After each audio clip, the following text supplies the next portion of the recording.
Hello ladies and gentlemen, boys and girls. Today we are playing more Contest of Champions. Like I said, we're going to make a brand new account, and this is at Duck Gaming. We've got two heroes to begin with. A 1-star Wolverine, who is not that good. We've leveled him up by 1 level, and also Spider-Man, level 1 as well. Now, you can see I've gained a bit of XP. You basically have to play a couple of levels to start with before you can kind of do what you want to do in this game. So I've gone through those beforehand. Now, if you're new to the game, just you follow the instructions. It's very boring and I didn't want to show it just because it takes about 20 minutes to go through and you don't really get anything from it. So we're going to jump straight into the very first mission. And, you know, let's see what we can do, guys. So there we go. To start with, I kind of didn't skip the initial cutscenes, so you can kind of understand what's happening. The guy on the left there is called the Collector, so he likes to collect as many champions as possible. The Grandmaster then challenges him to fight with the champions, and basically the champions fight each other. And this is why heroes are fighting heroes and villains are fighting villains, and etc. Because the idea is they're champion, that, you know, whether heroes or villains, they're champions and they're fighting each other, and the winner gets to, you know, have the isosphere and kind of has ultimate control. I think that's the main point of it. So that's kind of why people are kind of fighting each other, you know, because normally Wolverine wouldn't go against Black Panther. But the other thing is what the initial kind of mission shows, the dialogue, that there is no free will. You can kind of see these heroes like Black Panther and Captain America, they're losing control, and they're saying they can't actually control what they're doing, and, you know, they're not choosing to fight, they have to. And that's kind of an important thing if you're a comic book nerd, and that's how they get away with this absurd Contest of Champions. That being said, if you watch Ultimate Spider-Man, which isn't the best TV show ever, there is actually a TV kind of 6 episodes, I think, TV arc, which actually explains all of this, which is quite interesting, because you kind of see why this is happening more than anything. So anyway, to start with, we're just going through these initial levels. We've got Wolverine v Punisher now, and the thing is, you can kind of see that I had a green arrow next to my name. Now that basically means I've got an advantage, because there are 6 types in this game, and each one of those has a specific advantage against another type. So the 6 types are Mutant, Science, Mystic, Cosmic, Skill, and Tech. Tech is advantageous to Mutant, which is advantageous to Science, then Mystic, which is Cosmic, then Cosmic to Skill, Skill, Tech. And essentially what it does is it will give you an increased attack and an increased health, and give the enemy a decreased health and a decreased attack. So essentially it just makes it a lot easier to defeat. It's more useful in the story than probably the arena, but still, it's, you know, if it is very close, or if you've got a weaker champion or hero, it just gives you that little bit of a boost that you need to defeat it a lot more easily. But here, for example, you see we have Science, which is Captain America, and, you know, Wolverine has no advantage against it, and neither does Spider-Man, so there is no decrease or increase of health or attack or whatever. But what I would say is, if you're using Science v Science, there is a slight increased attack for your hero, which is kind of behind the scenes, but that is a thing.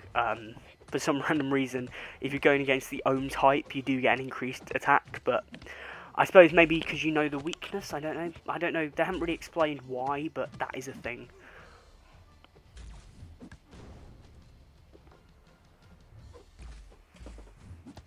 So yeah, we're just going to defeat this quite easily. 29 combo, not too bad. Okay.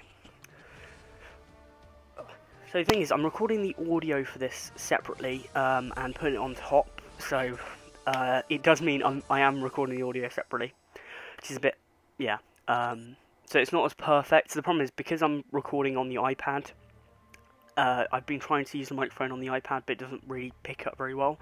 I'm not going to lie, this microphone isn't that good, but it's better than, you know, anything it could have been. So there you can see we got a Quest Crystal, which gives you some ISO and gold. and also some units. Now, units are crucial. Units are required to buy crystals, and they will give you your heroes. A standard crystal costs 100 units. The problem is you have to buy one of the initial 50 unit crystals, which will most likely give you a 1-star hero. It can give you a chance of giving you a 1 or a 2-star, but it will most likely give you a 1-star. So the ISO you do increases the power level of your champions. That is crucial, and you do need to know how to do that.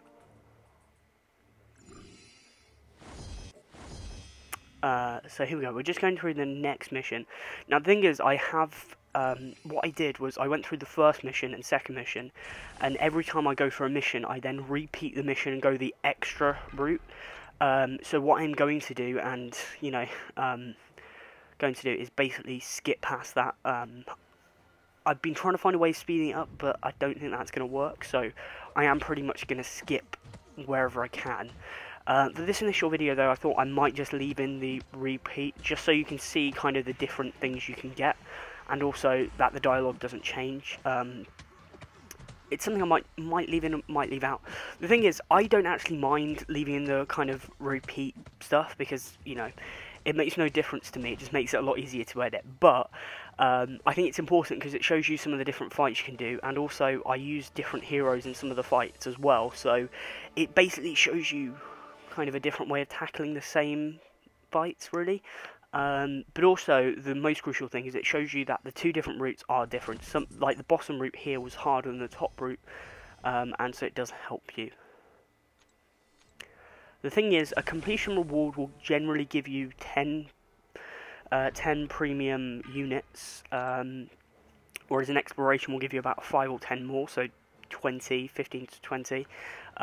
It takes 100, so you're going to be doing like about 4 or 5 before you can actually buy a premium hero crystal. That being said, although initially I'm going to be buying premium hero crystals pretty much straight away, the best thing to do is wait and open them all in one go, because the more you open at one time, the greater the chance you'll get at least a 4-star hero in one of those crystals.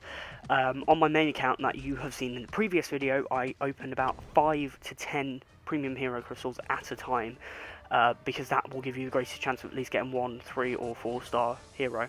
And it's something that, you know, most people are in agreement about. If you buy them in larger packs, you get a larger amount. Also, you get on occasion a random chance of getting an offer to buy a 3 or a 4-star hero crystal, which will, you know, normally a 4-star will cost you 1,600, a 3-star will cost you 400 units. So if you save up your units in large chunks, it means if a 3-star crystal does come on offer, you can buy it using those units. And to be fair, that's probably something I'm going to start doing eventually, but for the first 3 or 4 premium hero crystals, I will just buy for you guys so you can see them. The other thing we need to do is join an alliance. When you join an alliance in this game, it will give you 1 free premium hero crystal, which is quite useful.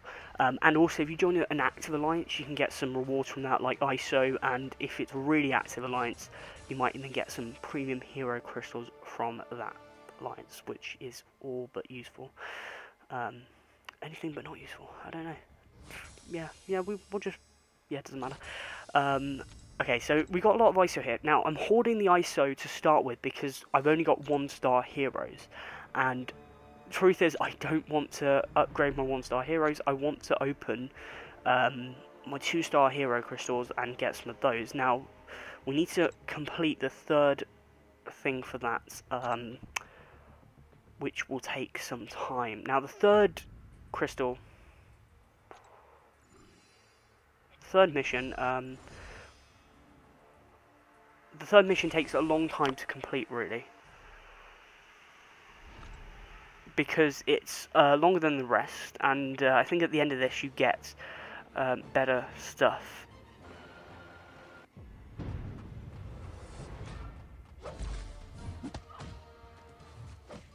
But we'll see what happens as we go through it.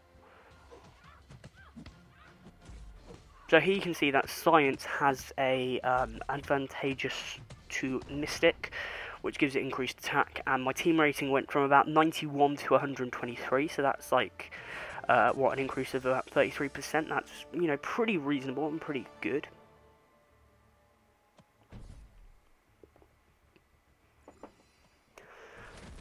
So this is actually a repeat of the second mission, just so you know, not the third mission. The third mission, I think, does give you a completion reward of 50 units and a 2-star hero crystal, but that takes a long time to get to.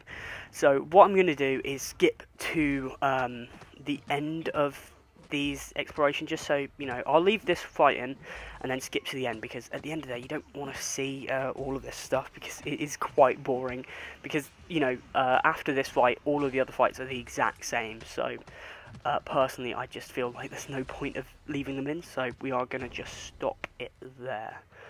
So see you in a second. Okay, so we skip forward. We finished the exploration of the second mission in Chapter 1. We've got an increase of summon level up to 3, which gives us 5 units, which is quite nice, as well as 10 units, I think, from the exploration reward. We're well on our way to getting a badass team. Anyway, that is the end of episode 1. Episode 2 will be coming tomorrow or the next day after that, maybe. That will be coming very soon. If you like this video, then please leave a like, subscribe for more videos, and please leave a comment for any suggestions. Thank you guys for watching.